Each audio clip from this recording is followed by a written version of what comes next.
piece in the Wall Street Journal today that I believe was a Wall Street Journal exclusive. Trump allies drawing up plans to blunt the Fed's independence. Quoting from the article here, a number of the president's allies, quote, whose work is so secretive that even some prominent former Trump economic aides weren't aware of it.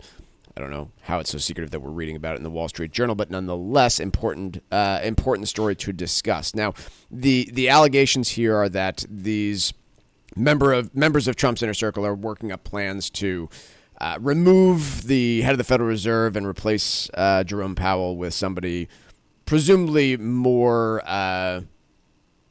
dependable to the president's way of thinking on interest rates. And like you said, we have a pretty good example of this in the 1970s with Arthur Burns. And the result that we had there, which, again, maybe fair to say you don't have the full context back then of the impact on interest rates and inflation. That's true. But the result was a nearly decade-long period Chronically where bad policy. Growth was abysmal and growth wasn't horrible. No, this is a surprise different to me periods too. of time. Every time Yeah. But no, nobody remembers the 70s economically fondly. It was, I guess, defined by a period of time where nobody had any idea where prices were going on a year-to-year basis. Yeah. Fed was partly flying blind. Look, again, Burns was a brilliant guy, but he had the political pressure coming from Nixon. Didn't always give into it. Mm-hmm. The history of the period, by the way, is really interesting if you're into monetary policy, which I know most of you are not. So I'll sum it up by saying, like Mike basically said, it didn't end well. The pressures on Burns, the political pressures coming from Nixon, who appointed him and who was his friend, coupled with the lack of understanding, Mike, like you said, which is not a point a lot of people make or understand, the relationship between so-called monetary aggregates, which is a fancy way of saying money supply, and the economy were not well understood. They still aren't, but they were even less well understood then.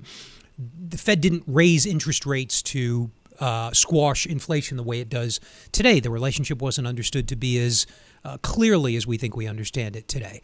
And then, again, the supply shock, so a lot of bad luck. But the bottom line is nothing good in any developed country has ever come from increased political meddling in the supply of money. So good example here, go take a look at Turkey. President Erdogan basically controls interest rates there. And his solution to terribly high inflation in the double digits was let's lower interest rates and stimulate the economy. It's impossible to resist if you're a political figure. Yeah, exactly, because lower interest rates fundamentally spark growth. They allow people, the stock market to appreciate. They allow people to buy homes. A good feeling when you are dealing with that. The problem with low interest rates during a high inflationary period is it prompts more inflation in all likelihood. We have pretty concrete evidence of this.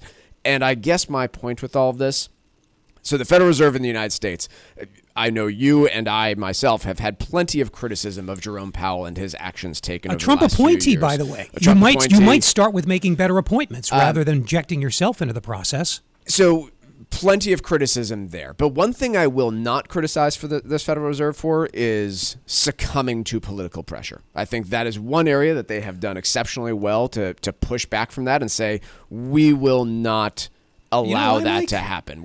We make the quote from Powell in 2019 was, we're human, we'll make mistakes, I hope not frequently, but we won't make mistakes of integrity or character. And so just to finish this thought, even if you personally believe that Donald Trump knows more about economic policy and the right thing to do on interest rates than Jerome Powell and the Federal Reserve, which I'm sure people believe. I'm sure that people believe that that is the case and that he would do a better job of laying this out.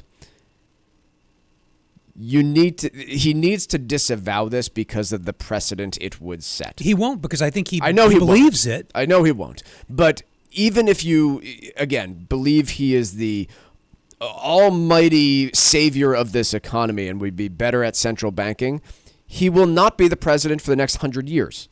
And so what you are instead doing is politicizing an institution that only works because it does not conform to political pressure. So why is independent central banking valuable? Because it insulates them, as you say, from political pressure. Every study, every serious, well-done study that's looked at this here and elsewhere has concluded that independence is good for price stability because they're not going to try to goose the economy. in advance of an election, and they're going to do what's necessary, as Paul Volcker did. Reagan was very critical of Volcker. Schultz was very critical of Volcker, Secretary of Labor at the time. But they didn't do it publicly. They kept there. And Clinton was the model for not criticizing. Even George H.W. It cost Greenspan's failure to lower rates quickly after the 91 recession cost George H.W. the election in all probability. He didn't say a word out loud. So my point is, not to give a history lesson, which I'm really not qualified to give. My point is, it took us about 50 years to settle on the importance of central bank independence, and for us to agree as sort of a societal norm that it was a desirable thing.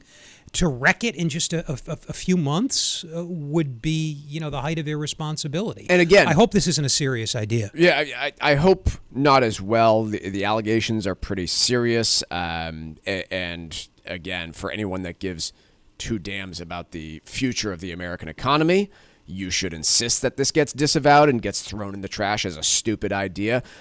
Again, because I really need to reiterate, I don't care who you think should be in power or shouldn't, or who has better ideas about the economy.